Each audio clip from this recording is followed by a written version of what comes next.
प्रणाम मिथिला। आइ और एकटा भोजन थाली सीरीज में लऽ कऽ आबि गेलहुँ हैं बड़ी भात, जाहिमे कि पकौड़ा वाला बड़ी के लेल चना दालि राति भर भिजा कऽ ओकरा पीस लेलियै। ओहिमे अदरक लहसुन मिरचाई के पेस्ट, संगे कनी प्याज, ओहि संगे जे छै से कनी जीर और कनी हल्का सा जमाइन खसा देबै कनी रब कऽ कऽ। ओकर बाद एहिमे 2-3 चम्मच जे छै से बेसन हम ऐड कऽ रहल छी, जैसे कि लइस पकड़ते पकौड़ामे। तकर बाद एहिमे कनी हल्दी बुक्की ऐड करबै, संगे कनी नून ऐड करबै स्वाद के अनुसार, कनी चिली फ्लेक्स हम दऽ रहल छी कियाकि मिर्ची ऑलरेडी देने छै। आब मिक्सर जार में दही और बेसन जे छै से इक्वल मात्रा में हम एतऽ पीस लेलहुँ हैं और एकरा पीस कऽ साइड कऽ राखि देलियै। एम्हर जल्दीसँ पकौड़ी वाला पेस्ट जे छलहुँ हैं ओकरा मिला कऽ सेहो आब एकरा बर्तनमे साइड कऽ राखि दै छी, यानी कि हमर ग्राइंडर में दही बेसन जे छै से घोल ओ पिसा गेल है और इम्हर पकौड़ा के पेस्ट भी तैयार भऽ गेल। आब जे बर्तन बचल है एहिमे जे छै से जे घोल पिसलहुँ हैं तकरामे और पानि ऐड कऽ कऽ जे छै से एना हम रखलहुँ हैं। आब इम्हर पकौड़ा तरि लै छी, सबटा पकौड़ा के लाल लाल तरि कऽ काट कऽ लेबै और इम्हर तड़का लगेबै, जाहिमे कि सरसों तेल में कनी जीर और कनी हींग धऽ कऽ,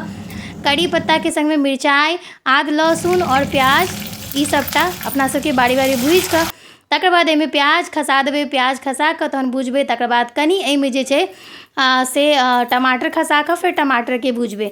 और एते सारा चीज़ एहि लए दऽ रहल छै कियाकि हमसब तड़का वाला गढ़गर कढ़ी बड़ी बनेबै, जे कि पकौड़ा वाला छै। ओहिके संगे हल्दी बुक्की धनी बुक्की खसा कऽ जे छै से आब अपना सब भुजबै। ओकर बाद ई जे घोल तैयार है, जहन मसाला बढ़िया से भुजा जेतै, कनी एकरा जे छै भुजैत भुजैत मिला लेबऽ के छै एहि तरीकासँ जे अहाँके छोलनी हुए चमचा हुए ओहिसँ। तकर बाद ई घोल खसाबैत रहबै, एकरा खसाबैत रहबै और एक हाथे मिलाबैत रहबै, जाहिसँ कि घोल जमै नहि और घोल जे छै से अगर छोड़ि दै छै तऽ फाटि जाइ छै। ओकर बाद फेर अहाँ सबके जतेक पूरा घोल खसा कऽ फेर जे छै से कनी बर्तनके अखाड़ि कऽ ओहिमे जे लागल छै ओहो पानि एहिमे अच्छासँ खसा देबै, जतेक थिकनेस राखऽके छै। ओना हल्का आइ हम गाढ़ राखि रहल छी। हमरा ई जे पकौड़ा वाला कढ़ी बड़ी होइ छै ने, गाढ़ टेक्सचर बहुत नीक लागैए और तड़का वाला ई होइ छै तऽ ई खायमे बहुत स्वादिष्ट लागै छै। जरूर बना कऽ ट्राई करू।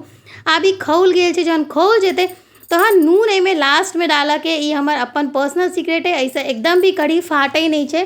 तो जहन पूरा खौल जाए तहन एहिमे नून धऽ देबै और नून देलाके बाद जे छै से 1 मिनट हल्का सा खोलेबै और एकर बाद एहिमे सबटा पकौड़ा खसा देबै। पकौड़ा दऽ कऽ अपना सबके खसबऽ नहि पड़त। तऽ देखियौ एकदम गाढ़ सनके टेक्सचर बन कऽ तैयार भेलै। हमरा ई पकौड़ा वाला कढ़ी एहने नीक लागैए और एकर बाद सबटा पकौड़ाके एहिमे खसा दै छियै। फिर 2 मिनट एकरा खौला कऽ जे छै से अपना सब अपन सबके कढ़ी बड़ी ऑलमोस्ट तैयार भऽ गेलै। तऽ एकर सीक्रेट हमरा हिसाबसँ इएह होइ छै जे नून अहाँ लास्टमे दियौ और ज़रूर बना कऽ ट्राई करू जे अहाँ सब केहन लागैए और ई अहाँ सब केना बनबै छी बड़ी से ज़रूर कहब। हमर थाली तैयार भऽ गेल। वीडियो नीक लागल है तऽ शेयर कऽ कऽ फॉलो ज़रूर करी।